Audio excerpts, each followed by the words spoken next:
Pourquoi le divin a créé Satan? Alors Satan, Shaitan, Iblis, Lucifer, peu importe le nom, qu'est-ce que c'est que tout ça? Pourquoi il a créé ça? Pourquoi il ne va pas laisser tout de suite dans un espace où on est bien, on est tranquille?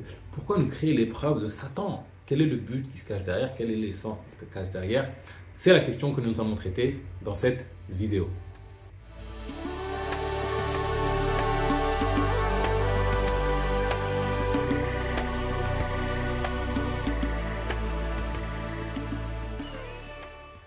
Bonjour, bienvenue dans Enquête spirituelle, la première chaîne qui traite en profondeur des réalités spirituelles. Je m'appelle Bakary Niakhaté et ici je te parle de connaissance de soi et du divin, car c'est en s'éveillant spirituellement, s'éveillant sur ces questions que nous, l'humanité, allons bâtir un monde meilleur et nous rapprocher du divin. Donc si toi aussi tu veux grandir intérieurement, si tu veux t'éveiller spirituellement, si tu veux être un témoin de la vérité, je vais t'inviter à faire deux choses. Premièrement, tu t'abonnes à la chaîne, tu actives la cloche pour être sûr de recevoir les vidéos que je partage chaque semaine. Et 2, va dans la barre de description et mesure ton niveau de conscience. J'ai prévu pour toi un quiz gratuit qui va te permettre de mieux te connaître. Tu vas découvrir plein de choses sur toi et surtout tu vas trouver des voies pour grandir en conscience. Alors fais ce premier pas vers l'éveil. Ça étant dit, rentrons maintenant dans le vif du sujet. Pourquoi Dieu a créé Satan? Alors j'aimerais juste revenir sur la dimension de création. Créer, ça ne veut pas dire passer de la non-existence à l'existence, sinon ça supposerait que Dieu est soumis au temps. Créer, c'est manifester une intention parmi tous les champs des possibles. À l'image d'un peintre, j'ai un tableau blanc, il y a tous les champs des possibles et je crée une œuvre, je manifeste une particularité parmi tous les champs des possibles. Et donc, Shaitan, comme toi, comme tout, a toujours existé. Quand tu sors de l'aspect spectre temporel, quand tu es en dehors du temps et de l'espace, tout existe. Donc, quand Dieu a créé, c'est-à-dire qu'il a invité Satan dans notre expérience personnelle pour qu'il nous fasse, qu'il nous tente, pour qu'il nous fasse glisser, pour qu'il nous éloigne du divin. Et ce bâtard, il fait bien son boulot, on peut le constater. Donc pourquoi il a créé ça? Quel est le but? Pourquoi ne pas nous laisser directement au paradis? Je veux dire, là, Dieu, en vrai, il aurait le pouvoir de tous nous prendre comme ça, pouf, et tous au paradis, tous dans une vie bien, etc., etc., etc., etc. Le problème, il est le suivant. Admettons, on a la pauvreté en Afrique, par exemple. Je décide d'aller voir tous les Africains et je leur donne une rente à vie de 1 500 € chacun. De toute façon, aujourd'hui, avec la planche à billets, techniquement, on peut le faire. Même si on ne le fait pas, les papiers sont arrivés à rien. Donc, on peut le faire techniquement. Ok, au début, vous êtes content. Qu'est-ce qui va se passer à terme? À terme, ce qui va se passer, c'est que le niveau 0 va augmenter. Alors, je m'explique. Admettons, aujourd'hui, on injecte de la monnaie en masse dans la société. Alors, il y a plein de monnaie, et du coup, il y a beaucoup d'argent. Donc, moi, j'ai les moyens de m'acheter ci, ça. Et tout le monde a plein de moyens. Qu'est-ce qui va se passer? Les prix vont augmenter.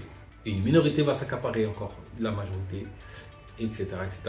Et la majorité va se retrouver dans la même situation. C'est une question de temps. C'est-à-dire que quand je n'ai pas atteint un état de conscience suffisant qui me permette de m'assurer personnellement ma prospérité, ma subsistance, tu peux me donner tout sur un plateau, je vais recréer ça. Parce que le problème, c'est pas la situation, c'est mon état intérieur qui fait que je crée cette réalité. C'est mon état d'âme qui fait que je crée cette situation. Et donc à chaque fois que tu as voulu aider quelqu'un en lui servant tout sur un plateau, en réalité tu ne l'aides pas. Tu retardes l'inévitable. Si demain je sors de la misère, quelqu'un qui est SDF et je le mets dans une vie de château, on peut le voir avec les gagnants du loto. Il retombe dans son cheminement. Alors je ne dis pas que tous les gagnants du loto tombent dans son cheminement, parce que peut-être l'écart est trop grand. Pour le temps de vie et le montant il est trop grand. Mais il y a beaucoup de cas de gens qui retombent dans leur ancien travers. C'est-à-dire que tu gagnes 4 millions d'euros au loto, tu redeviens pauvre quelques années plus tard. Il y a beaucoup de cas comme ça. Ce n'est pas la majorité, mais il y a beaucoup de cas comme ça. Tout ça pour dire que si Dieu nous mettait au paradis, on transformerait le paradis en enfer. Le paradis serait un enfer, parce que peut-être on s'ennuierait, peut-être qu'on voudrait ce qu'on n'a pas. Parce qu'aujourd'hui, déjà dans l'état actuel du monde, on est dans une richesse absolue.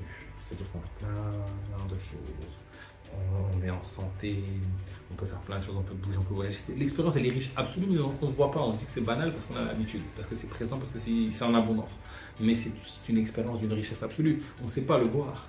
Et en fait, l'expérience que tu vis toi, là, aujourd'hui, à l'instant T, ça peut être l'expérience, l'aspiration rêvée, c'est l'aspiration rêvée de plein de gens dans le monde. Je veux dire, quelqu'un qui est en bonne santé, un malade, c'est son paradis quelque part. Quelqu'un qui n'a pas ses jambes, quelqu'un qui est invalide, c'est son paradis. Quelqu'un qui est pauvre, le riche, c'est son paradis. Mais quand tu regardes la vie du pauvre, quand tu regardes la vie du riche, des fois le riche il sera malheureux, des fois ce sera le pauvre qui sera malheureux, des fois c'est l'inverse. Tout ça pour dire que Dieu ne peut pas nous mettre sur un plateau les choses, parce que si nous, on n'a pas pris la maturité de dépasser les choses par nous-mêmes, on va recréer la même réalité. Donc c'est du gâchis. C'est pas de l'efficience, c'est du gaspillage. Dieu ne peut pas s'inscrire dans ça. Et donc, le shaitan, quelque part, il est apparu quand Dieu nous a donné la conscience. C'est-à-dire qu'avant, on était dans un esprit presque animal. On n'avait pas la conscience. Tu vois, il nous a appris le nom des choses. Il nous a appris à être plus conscient. Il nous a donné un mental. Donc le mental nous ouvre à une expérience plus grande, à plein de souffrances. Et ce mental, en fait, on doit le fortifier, on doit le purifier. Et pour le purifier, on a besoin d'un shaitan. Et donc, Dieu nous a mis ce shaitan dans notre vie pour ça. Et si on rentre de manière beaucoup plus profonde, si on rentre dans cette dimension unitaire, c'est un besoin profond que nous avons tous les humains d'être dans un éveil, dans une proximité plus grande avec le divin, qui a fait qu'on s'est créé cette épreuve, qu'on s'est attiré un shaitan. C'est-à-dire que je veux tellement vivre en proximité avec le divin que je me crée l'épreuve qui va me rapprocher du divin. Donc le shaitan a été créé quelque part et est présent dans notre expérience pour cette raison. Il est là pour nous tester. Il est là pour nous éprouver. Il est là pour qu'on puisse être en face de notre miroir, de tous mes défauts, tous les défauts de mon voile. Il va jouer sur mes attachements égotiques. Alors le truc, c'est qu'il fait son travail à la merveille. Et des fois, je me dis un peu trop bien. Est-ce que c'est abusé? Mais je suis forcé de constater que plus le shaitan œuvre, plus il y a des âmes qui se disent ça suffit. Je cherche la vérité en moi. Et en fait, là, on est dans un monde où on est dans l'âge de fer, où on est dans la décadence, le règne de l'ego, de la quantité. Et donc, plus le monde se dégrade dans tous les meurtres, que ce soit économique, spirituel, tout dans tous les grades, plus tu vas avoir des âmes qui vont chercher à l'intérieur d'elles-mêmes. Et donc, de la même manière où le monde se dégrade, tu as des âmes qui s'éveillent en conscience pour atteindre ce paradis, pour dépasser un certain truc. Et donc, on a besoin de cette épreuve, on a appelé cette épreuve, on a créé cette épreuve pour qu'on puisse s'éveiller en conscience. Après, sur la question du shaitan en lui-même, qui c'est Satan, si c'est Shaitan, je n'ai pas une maîtrise, donc je peux être ouvert à toutes ces formes d'appellation. Il y a Iblis, il y a Lucifer, il y a Satan. Alors, est-ce que c'est différents personnages, que c'est le même, je ne sais pas. Dernièrement, ce qu'on m'avait dit, c'était qu'en réalité, quand tu rentres dans une dimension, genre, où tu es pris par tes côtés sombres, tu deviens un shaitan, en fait. Et je trouve que ça a du sens. Donc il y a des milliers de Satan et le chef des Satan c'est Iblis ou Lucifer, peu importe, je ne sais pas. Sur les noms, je vous garantis, je ne maîtrise pas. Moi ce que je sais c'est que ce principe il est présent. Je vois son œuvre dans les âmes des gens, je vois son œuvre dans sa vie.